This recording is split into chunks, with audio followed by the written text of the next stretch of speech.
And now, your go-to source for year-round fantasy hockey advice, DFS, and betting coverage. This is NHL Fantasy on Ice, presented by Skip, the official food delivery app of the NHL. A chaotic holiday season in the NHL continues, and with that, we'll bring you our naughty and nice list, brought to you by our good friends over at Skip. It's time for another edition of NHL Fantasy on Ice, Week 11 Mailbag Edition. That is Nick Alberga and Jake Hahn with you. What's going on, Jake? I can tell you, Nick, you are perennially on the naughty list. I'd love to say you're on the nice list, but I can't lie to the good people out there. Of course, this episode brought to you by Skip. Skip to the good part and get groceries, meals, and essentials delivered right to your door on Skip. I'll gladly take that. There's going to be a lot on my naughty list this year, so that's coming up. A packed house for today's pod, which includes our usual betting segment. But now we got a fancy name for it and a brand new sponsor too, Jake. The inaugural edition of On the Money, brought to you by Bet365, is coming up a little later on, featuring the one and only Chris Meany. Whatever the moment, it's never ordinary at Bet365, Jake. Our crack staff was hard at work with that name as well, by the way. I think there was a few other options out there, but On the Money, I like it. I like the name. It's never ordinary at Bet365. Can't wait to get Meany on here shortly to go through some wagering content here, Nick. Tell you what, Bobby, it's never ordinary on Broadway, Jake. Kaapo Kakko, now a member of the Seattle Kraken. Your thoughts? Well, this had to happen. I don't know if it had to be Seattle. I don't know if it had to be this return. We could kind of debate that and what the Rangers got back for him. But the writing was on the wall. I feel like it's been on the wall for a couple years now. His role on that Rangers team, not really being able to move up the lineup. We saw the quotes after the healthy scratch, Nick. So from a fantasy perspective, do we see a little bit of value here in Kakko going to Seattle? You'd think he would get a bit more of an offensive opportunity, but the Kraken do like to spread things out a little bit. Escaping that soap opera? Hell yes, in short, is my answer. In fact, I'm streaming Kaapo Kakko on Thursday, so he better play in Chicago against the Blackhawks. New York has dropped 11 of 14. I'm always in support of a fresh start. 23, second overall pick in 2019. I wonder where the attachment's going to be. Like, if you're acquiring a player of this ilk or this pedigree or this background, do you play him in the top six, or dare I say they put him with Shane Wright, Jake? Ooh, and Wright's been really solid this year. And I always say this about Seattle. They need some guys. Like they need one or two superstars to really step up here over the next couple of years if they're going to take that step. I don't know if Kakko's going to be that guy. It looks like Shane Wright possibly could be one of those guys here moving forward. The problem is they don't have that guy, so there's no real garden seat for Kakko to go to, right? Like lines True. 1, 2, and 3 for Seattle, they all kind of feel the same. Two power play units that kind of feel the same as well. So I would think they find a spot for him, offensive role, something in the top 6, get a little power play time. I feel like from a fantasy perspective, we got to at least give him a flyer here over the next couple of games. Yeah, that's exactly what I'm saying. Put him on the watch list. 4 goals, 14 points in 30 games for Kaapo Kakko, who is now a member of the Seattle Kraken. So look out for that moving forward. But I think you're so right on the breakdown there. Is there's not really one hired gun in that roster, whereas opposed to Broadway, you play the top 6. It's Zibanejad, it's Trocheck, it's Kreider, it's Panarin, et cetera, where they really spread the wealth with the Kraken. But I love change of scenery trades, Jake, so we'll see what happens here. What do you think about New York? I don't think getting rid of Kakko is going to solve their issues right now, but like what are we doing here moving forward? Are you legitimately concerned this team's going to miss the playoffs, or are we selling on all these top guys in fantasy right now, or are you staying patient and thinking this team's too talented? We've seen it over the last few years. At some point, they're going to figure it out. Wait, you're telling me Will Borgen's not the savior for that team, so he comes in? I'm not clicking Will Borgen on my fantasy team. No, sorry. Yeah. Again, we've been talking about this ad nauseum for like the better part of the last month. I am really, really concerned about that team because they've shown so many signs of something having to happen. It's clear and definitive. They don't want to fire their coach. They don't want to fire their GM. Their GM's making trades. I mean, this is Chris Drury. For everybody who wants to say, this and that about the team and how they feel potentially about Chris Drury, he's not going anywhere. He just traded Kaapo Kakko. Like I just think they're in a tough spot. I think if you can sell from some of these files, I would. I made the bold take a couple weeks ago that I live by. Igor Shesterkin, if you can make that trade, I'm doing it in fantasy hockey right now. It's just a weird year for the New York Rangers, and it happens sometimes. It's just hard to believe, Jake, They were 2 wins away from going to a Stanley Cup final last year. We are just seeing this team unravel before our eyes. From the Drury comments, which felt a little too early to make those comments. I don't know if that affected the team at all. And then this Kakko situation, the Trouba situation. So I don't know if at some point it flips. I do still think there's a lot of talent on this team, but it just feels like something's broken within the mix. And it comes down to the top players, the guys that we own in fantasy hockey: Trocheck, Kreider, Zibanejad. Obviously, Panarin's banged up right now, but even when he was healthy, he wasn't really meeting those standards that we come to expect. So all the top guys in New York struggling right now, and ask the question, okay, when is this team going to wake up? Let's get to our naughty and nice list. Since you had to bring this up, the naughty list, we're starting there, Jake. I got 3 names. You got 3 names. I'll go first. I got Vinny Trocheck. I can bomb the entire New York Rangers, by the way. Like they could, that entire team could be on the naughty list for me. But specifically, I went with Vinny Trocheck. He's hovering around 100, ADP of about 59.8, so he's not pulling his weight so far this year. But again, you could pick Kreider. You could pick Zibanejad, Shesterkin in between the pipes. There's so many options there. Who are some guys that you're bombing here when it comes to the naughty list? Prince Vince has been very, very naughty this year, and I'm disappointed. He's been on my nice list for many years, but extremely naughty this year. Not good to see. Another guy that's been naughty. He was kind of nice early in the year, but he's been very naughty lately. JJ Peterka in Buffalo. Nick, I was all in on this guy coming into the season, and I had a lot of shares of him. Was very excited those first few weeks.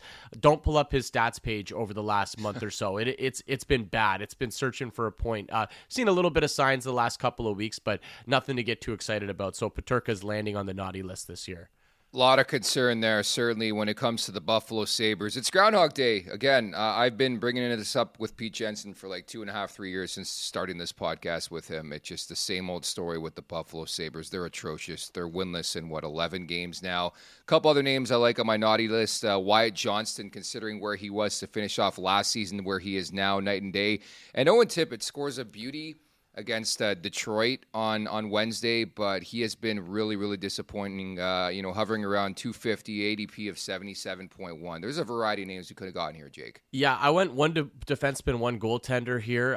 This defenseman, I mean, it's rough. It's rough if you have this guy in fantasy. Alex Pietrangelo lands on the naughty list right now. Great defenseman, but fantasy-wise, he's doing nothing for us right now. And my goaltender, I go back to Buffalo, Nick, Ukko-Pekka Luukkonen. Like, what is going on here? I wanted to ask you about this as well. Yeah. What do we do with them? Like, I think he's a starter on Buffalo. Do we just hope and pray that at some point it turns around, or do you have to consider dropping him at some point because this team just can't win a game? That's going to be a long prayer, Jake. Maybe wait another 13 years until this team makes around a playoff spot. I don't look at UPL as more than a third-string goalie in fantasy hockey. I felt that way going into the year. Until his team gets better or he gets traded, I don't think he's as relevant as people think. I would almost be tempted to drop him. I mean, I know the numbers sometimes are going to be there, but that team is so atrocious, Jake. I have them in 2 leagues, Nick. It's rough. And they're deep leagues. So it's like you look at the waiver wire and I'm thinking, okay, well, I want to drop them, but look at these options that are on the wire. At least I have a starter here. And, maybe Buffalo's going to do this classic thing that they do all the time where they're out of the playoffs. Playoffs are a distant memory, and then they just randomly start to play well in the second half of the season and string wins together. So I always have that in the back of my mind. I think I'm going to hang on for at least a few more weeks. Fair enough, Jake. Fair enough. The nice list, more fortunate list to be on this time of year. I got 3 names specifically that I really like. I'll throw the Washington Capitals into that conversation as well. They've been such a brilliant story in fantasy hockey this year. But I got Marty Necas. I got Philip Gustafson, who is banged up right now with Minnesota. And I think we have a mutual in Zach Werenski. If you do recall, before the year, one of my flyer picks for the Norris, I don't think this is going to happen, but Zach Werenski was on my short list. He's been unbelievable for the Columbus Blue Jackets. Good call by you. Maybe I'll shift you from the naughty list to the nice list for Thank that you, Werenski Jake. call, because I don't think a lot of people were talking about him in the Norris Trophy conversation, and he very much is. I don't know about winning the award, but at least being on the ballot, being in that top 3.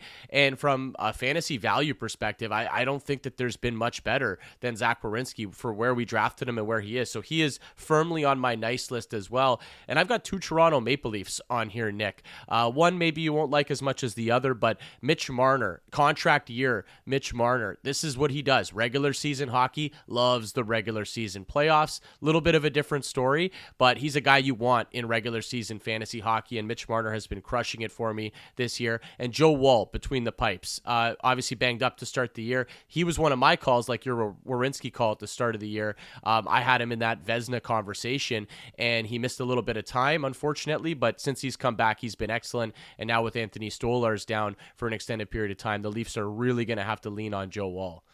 I love it, Jake. You took this exercise seriously, and I really, really appreciate that. By the way, Pete wants to chime in with one naughty and one nice. We're going to get to the mailbag first. Delivered by Skip. Is Slavkovsky an ad now that he's back playing with Caulfield and Suzuki? What say you, Jake Con? Yes, I'll say yes. I'll give Slavkovsky Okay. a chance here. Just this is more based on what we saw in the second half of last year, and Slavkovsky take that step. I've actually been a little concerned now with Patrick Laine there, and there's only one puck, right? You got Caulfield that wants to shoot. You got Laine that obviously wants to shoot. I mean, he's ripping it on the power play right now, and I'm thinking, okay, where are the shots going to come there for Slavkovsky? So I do worry a little bit about the power play, but maybe he can pick up some assists and even strength, like you mentioned. He's got a good line assignment. Maybe he's a second half guy. He was a second half guy last year, so maybe the same thing will be true this year. I talked about this a couple weeks ago. I own 4 Habs players on my Keeper League roster, and Chris Meany, who's coming up, is going to love that. But just sometimes they don't score, and maybe Laine coming in fixes that. He's been on fire, surprise, surprise. But I'm with you. I think Slavkovsky is an intriguing file for a variety of reasons, among them what he put together last year, signs the contract, where he was taking the draft. So I'm buying on the Slavkovsky front as well. Delivered by Skip. Is Duclair worth a pickup, Jake? Ooh, I don't know about this one. I can't get that. Maybe very deep league. I don't trust that team at all, and how they're going to use their line combinations. Maybe a speculative pickup in like a 14 or 16 team league, but that's probably where it would end for me. We got a few questions here, Nick. I want to throw this name at you because I think it's really interesting. Ross Colton. A lot of people asking about Ross Colton and what to do. I don't think we could expect the production we saw early in the year, right? Now that Colorado's fully healthy, but do you still think Ross Colton could have some value in fantasy moving forward?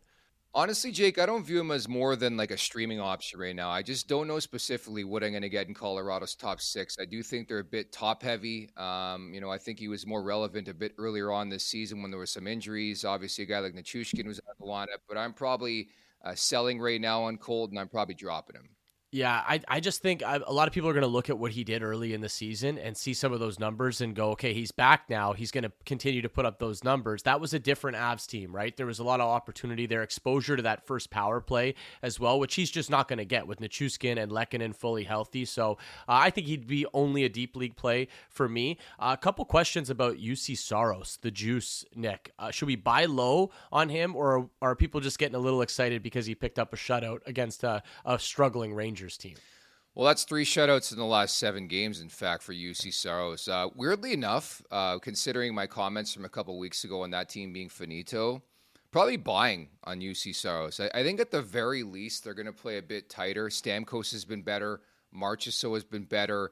Roman Josi at some point in time is going to be back in the mix here. I think they're better than they showed in the first unofficial first half of the season. And UC Saros is always a guy who I think is an upper echelon goalie clearly in this league. So I'm actually buying on Saros. How about you, Jake? I think I might be buying on a couple Preds. Saros for sure. I think he'd probably be the one that I actually trust the most out of that group. And Jonathan Marchessault, if you quietly go pull up his stats page, he's starting to pick up some points. He's shooting the puck a little bit out of that group of guys that came over. Feels like he's starting to rev it up. I don't know about Stamkos. I guess at some point he's probably going to start to put the puck in the back of the net. But Marchessault and Saros would be the two for me. Sounds good. Pete Jensen, I know you want to get into this action, the naughty and nice list. Who you like in one per list here, bud? How are you? What's up? Yeah, the naughty list has to be the Preds, the lowest 5-on-5 shooting percentage in the entire NHL. They have not backed up UC Saros, who has 7 wins on the season and 3 shutouts. I mean, that's pretty incredible individual effort, all for nothing so far. I would also buy low on UC Saros. And then as far as the nice list, I mean, wanted to give a shout out to Ivan Barbashev. I know he's a little banged up right now. Tied for 6th in even strength points in the entire NHL from Vegas. He's stepped up after the departures of Marchessault and Chandler Stevenson in the offseason. In general, I love those stories, Jake, where it's like it's guys you don't really expect to really blow up in fantasy hockey, and they do. Like, that's why I had Marty Necas on my list. We knew he was a good player, but this guy's a top 10 fantasy player this year. I love the Barbashev call. I love the Barbashev call, and I mean, get this guy some power play one time with what he's doing, even strength. But obviously, Vegas likes what they're doing. They like Dorofeyev on that first unit as well, and I do too. The way that he can shoot a puck. And you mentioned Necas. I mean, this file just gets better and better. It feels like with every game. I honestly feel like he picks up an assist. We're gonna get into some bets with Meany here. I've been betting the Necas assist almost every single game, and it's been coming through. So begs the question, and something we're gonna get to closer to next year. What do we do with him in fantasy going into next season, because he's going to inject himself into those first few rounds conversation all of a sudden. Regression. I know we're only halfway through this year, man, but I'm fading that file next year. I'm already thinking about next year, Jake. Yeah, you're always ahead. That's, again, maybe why I need to shift you over to the nice list, but I'm still going to stay firm naughty list for Nick Alberga. It's never ordinary here on the NHL Fantasy on Ice podcast, that's for sure. Delivered by Skip, last one here. A lot of questions about how to replace Anthony Stolarz. I speculated last week. I'm like, day-to-day is never day-to-day in Toronto. It's now 4 to 6. So Anthony Stolarz, 4 to 6 weeks. Knee problem. In-house, pretty simple. A name you brought up in Joseph Woll. Dennis Hildeby, I think, will get some spot starts. And don't sleep on the name Matt Murray. I think at some point in time, coming off a shutout in the American Hockey League on Wednesday night, is going to get recalled. I think he's going to see some action, too, because of the checkered past, ironically enough, when it comes to Joseph Woll and his injury history. I do like the Hildebeest, especially in deep leagues, because if this is going to be a long-term injury, which it sounds like for Stolarz, you have to think the Leafs are going to be careful with Joe Woll and his injury history and the fact that they have Stanley Cup aspirations. They want to keep this guy healthy long-term. So I think Hildeby is going to get a decent amount of run here. And if you want to look outside Toronto, Nick, with Vanacek going down in San Jose, Askarov getting the call up. I know the Sharks aren't the greatest and they're in a rebuild right now, but Askarov in a very small sample size has flashed some pretty good numbers. So again, deep league, maybe if you're looking for a save and you had Stolarz, Askarov could be worth it depending on who he's playing that night. Did you see what's going down on Thursday night? What? Askarov. San Jose in Colorado. Blackwood, yes. Georgiev. Yes. The pinnacle of Pete Jensen's year. That's it. That's all. I mean, that might huge. be game of the night. And I hope that factors into Meany's plays, or one of our plays here coming up in the betting segment, because that should be a fun hockey game, regardless of the final result. I have to think both teams are going to push the pace. It feels like the Sharks are kind of sucking these teams into playing their game, which is just run and gun. And a lot of teams are like, hey, we saw it with Winnipeg the other night. The Jets are like, okay, yeah, you want to play run and gun? We'll do that with you. We feel like we can outscore you at the end of the game. So exciting brand of hockey the Sharks are putting on right now. That Celebrini is absolutely filthy. I'll be the first to admit I underestimated how good he is. It's insane. Yeah, and again, another conversation we're going to have going into next year. Yeah. Like, where do we rank this guy? Do we have that regression that you mentioned, or kind of what we're seeing with Connor Bedard this year, right? He shot up the rankings boards, and people have been kind of disappointed with what they've been getting. Hope the same doesn't happen for Celebrini. I'm just enjoying watching the kid, and I think he's someone we can really back in the prop market still. We're still getting some good value on his points, his shots on goal, things like that. Just to tie a bow on the Anthony Stolarz conversation, externally I would look at Charlie Lindgren, Marc-Andre Fleury. Kirill Vejmelka has been a great story as well with Utah. There are some options in between the pipes, correct? There are. I mean, they're dwindling at this point, right? True. Because by this point of the season, I think most people have been, kind of scooped up off of the wire, but things change so quickly. This position is so volatile, as you know, Nick. Guys will pop out of the American Hockey League and all of a sudden have a little bit of value. So you always got to be ready. You kind of got to be, watching the news, keeping an eye on our social media channels that are always good at updating everything. So that's how I would play this, is just keep a close eye out what's going on. Jake, without further ado, producer Bob, can we get a drum roll or something? We got sound effects. I hate to throw you on the spot here. We need a drum roll. Nothing from producer Bob. Okay, it's now time for On the Money, brought to you by Bet365. It's never ordinary at Bet365. Must be 19 or older. Ontario only. Please play responsibly. If you or someone you know has concerns about gambling, visit connectsontario.ca. We ready, boys? Let's do this. Let's do this. We got Chris Meany in for this one. We had to bring in the big guns, obviously. Means, what's going on, buddy? What's going on, guys? Happy Thirsty Thursday. 9 games on the schedule tonight. I don't know about you guys. May have to crack a bottle of vino, something with some age, and watch 37-year-old Anze Kopitar continue to ball out. You guys are talking naughty nice. Kopitar should be on the nice list. He's got 27 helpers on the year. He's on pace for 70 assists. Jake, you like assist props? He's one to consider tonight. 74 and 70 points his last 2 seasons, 40-plus assists in 3 straight. Career high 57 assists and 92 points in 2017. Well, he's got 35 points in 31 games, and guess what? He's on pace for, you guessed it, 92 points, age 37, like fine wine. He's getting it done. And over at Bet365, you can do some same-game parlays, point, milestones. Adrian Kempe is feeling it, too. He's got 16 goals, 31 points in 31 games, got 4 goals, 7 points in his last 5, 11 goals, and 17 points in his last 14. So Anze Kopitar point, Adrian Kempe point, plus 115 over at Bet365. I like those same game stacks that they offer, and you could get some pretty good odds for guys that play on the same line, that maybe play on the same power play, right? Throw them together, boom, 1 goal, and you already hit your bet, right? So I like that strategy means, and I also like the Kings in that game. Nick, I don't know if you have a take on this one. Flyers played on Wednesday night, second half of a back-to-back. I think Kings in regulation could be the play here, right? To get a little bit of better odds on this. I know they're a bit chalky, so Kings in regulation for me, I think they're just going to be too much for the Flyers to handle on Thursday. Ooh, the call there from Jay Con. But yeah, you're right. It has been a renaissance season there for Anze Kopitar with the Los Angeles Kings. How about that Boston-Edmonton game? For some reason, there's always intrigue when those two teams get together. I do place the data sometimes when I place some bets. The under. It's hitting 4 of the last 5 here with Boston and Edmonton, and I wonder if it's like that playoff-style game here means. Yeah, I could see it. Certainly the other night, the Oilers and the Panthers, great call by you, backing Florida there. There was a lot of goals scored in that game. But Boston's tight. They play these low-scoring games, so I can certainly get behind that. Zach Hyman's been pretty hot lately as well. But, just picking on some teams that are struggling defensively, it's why I was kind of on, the Kings with the Flyers, right? 4 goals allowed in 5 of their 7 and 6 last night to Detroit. And another team that's really struggling to keep the puck out of their net and they're allowing a lot of rubber is the Pittsburgh Penguins. I'm doing it, guys. You talked earlier about the Nashville Predators and props. I'm going there.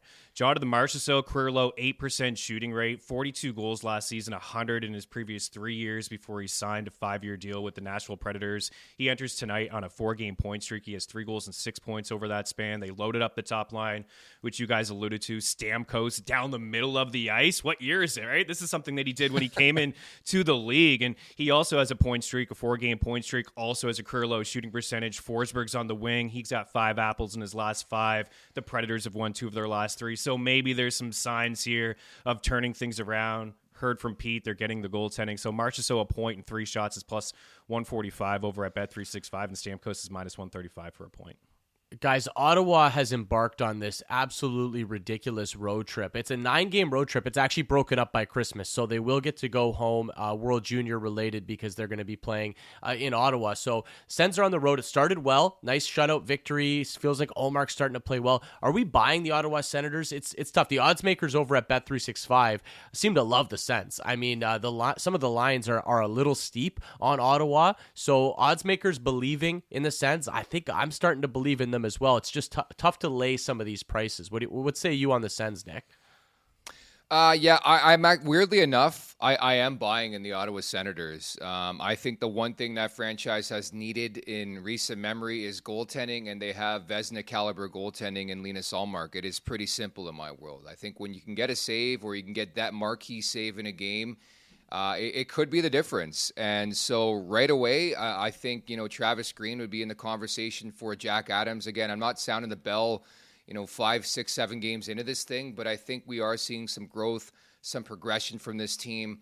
I think Ullmark could be involved at some point in time in the Vezina conversation again. I think there's a variety of routes you can go with this means. How do you feel about it? I'm buying, absolutely. The 5-5 numbers have been fantastic. They're right there in terms of shot attempts and scoring chances and high danger chances. It's just they haven't been able to get a save. You can go back years, and Ullmark is doing it. He's turned aside 137 of his last 178 shots against, 5 goals allowed over his last 6. He's perfect, 6-0. He's got 2 shutouts. He had 9.72 save percentage and a .83 goals against average. So I'm buying on the road. You're right, Jake, a little bit steep there for the Ottawa Senators. I got one more here for you guys, and you look up and the Tampa Bay Lightning are leading the league in in goals per game. And Jake Gensel had 2 in his first 9 and 5 in his first 14, Jake. But all of a sudden, he's got 18 goals.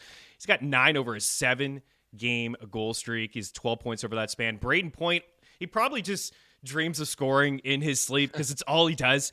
He's got 21 in 25 games. He has goals in 3 straight, 5 in his last 5, 11 in his last 12. He has 16 points over his last 6 games. It's a 6-game point streak. He has four games with at least 4 points over the past 3 or 4 weeks, 37 points. So Tampa over 3.5 goals, minus 115. Jake, it's like you playing NHL 25 with the rookie setting on, beating up on your little nephew. The Lightning are scoring goals left, right, and center.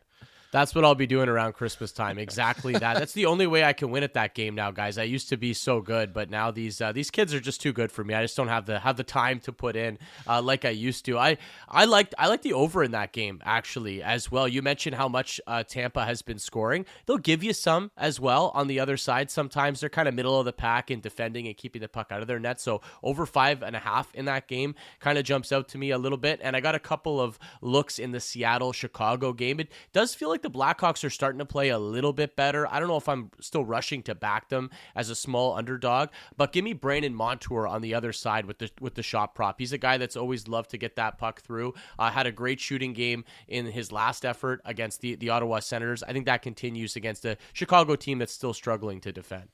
I might play some Capo Caco in that game, guys. I just hope he plays. I don't know. I love this this storyline too. Gets traded. It's a healthy scratch, and the Rangers goes to Seattle. I'd love to see him put up like a multi-point effort. Probably wishful thinking. Pete Jensen, I talked about it earlier on. Colorado, San Jose, the potential of Georgiev and Blackwood. What's a route bettors can take with this game? Is it the under? Is it Colorado in regulation? What are you thinking? I think the route is plus 500 on Bet365 for Kovalenko to score a goal against his former team. Wow. He's playing with Celebrini. Celebrini's producing, obviously, at a crazy clip right now. Kovalenko's got 5 assists, 1 on the power play in his first 4 games with the Sharks. Maybe Celebrini can return the favor here, and Kovalenko can bag one against his former team. Petey from the top rope with that plus 500. I love to see that. I dig it. Nice. Yeah, I dig it. I got one for Bob, 6-1. This is for you, Bobby. Little same game parlay over at Bet365. We'll take Kempe and Kopitar for the point. We'll take Braden Point and Jake Gensel for a point, and we'll add Jack Hughes and Jesper Bratt for a point. That pays plus 600 over at Bet365. Brad has 14 points in his last 9, and Hughes has 16 points over his last 9. The Blue Jackets been a fun story, right? Scoring goals, playing high octane hockey, letting a lot in, but 5 straight losses, 8 of 9, 4+ goals, and 6 of 9. They've lost 6 games over that span on the puck line. You can get the Devils as well on the puck line at plus 115. Baby, okay. He's feeling it. Around the horn, everything. Listen, I'm not going to force it just because it's the inaugural segment of what did we go with? On the money. On the money. That's You're off the money right now. There were so many names. Yeah. So many names being tossed out last night. I couldn't remember, but I don't have anything for you. How about that? My head's not in the game. I'll be back next week. But a great board, a great slate of games that I'm looking forward to watching tonight and seeing how you guys pan out in your pickies. Huh, Jake? Yes, we'll see how we pan out. What if I take the Penguins? Would that help anything? Probably not. I know we've actually kind of pumped Nashville, I think, a little bit on this episode, maybe for the first time all season, talking about buying low on some of these Preds. It's just some of these lines on Nashville still don't make a lot of sense to me. No. They're huge favorites in this game. Look, I get it. Pittsburgh's not great, but they're playing a little bit better right now. I think that's a fade on Nashville at that number, even though UC Saros does scare me a little bit. He is playing decent between the pipes. Very responsible, boys. Operation Fade the New York Rangers in full effect on Friday. Give me the Dallas money line in that game. And another spot I like means over the weekend, Ottawa and Vancouver again. Sometimes you just got to play the data. 8 straight overs between Ottawa and Vancouver, so I'm going to play the over in that game. Anything else that sticks out for you guys over the weekend of Tybo on this thing? Yeah, I'll take a look at Montreal and Detroit. Just last night, Detroit scoring some goals. They've really struggled to start the season, finding the back of the net. Lucas Raymond's having a really good season. Patrick Kane hit the score sheet a couple times last night, but a home and home between the Canadians and the Red Wings, probably going to see some offense in that game, Jake. Yeah, and can Buffalo finally win a game, guys? I don't know. I don't think it's going to be against the Leafs on Friday night, but you never know. They did get out to a lead last time they played. So look, at some point we're gonna be able to back the Sabres again, but I don't think it's going to happen anytime soon. This is just getting rough. Means, excellent job. Thank you so much for this. Have a good one. That's Chris Meany, first edition of On the Money. Breaking news coming in from Bet365, where every nail-biting overtime win, breakaway, pick six, three-point shot, underdog win, buzzer beater, shootout, walk-off, and absolutely every play in between is amazing. From football to basketball and hockey to baseball, whatever the moment, it's never ordinary at Bet365. Must be 19 or older, Ontario only. Please play responsibly. If you or someone you know has concerns about gambling, visit connectsontario.ca. Jake Tybo in this puppy. Well, that was a lot of fun with Meany. I'm really going to enjoy this segment moving forward and getting into. I love those same game parlays that he was throwing out there. So I'll be jumping in on a couple of those, Nick, and I'm looking forward to this time of the year. Right, we get a lot of hockey over the weekend, Happy and holidays. obviously happy holidays. There it is. Yes, a lot of fun today, Nick. Looking forward to getting back after it on Monday. Also looking forward to a Week 12 waiver wire edition on Monday, gents. That should be a lot of fun as we get set for Santa Claus next week. So that's going to do it for today. Many thanks to our new sponsor over at Bet365, Chris Meany, for hopping on, Pete Jensen, producer Bob Bender, Phil Constantino. Loaded chat today for Jake Hahn. I'm Nick Alberga. You've been listening to NHL Fantasy on Ice, delivered by Skip. Skip to the good part and get groceries, meals, and essentials delivered right to your door on Skip.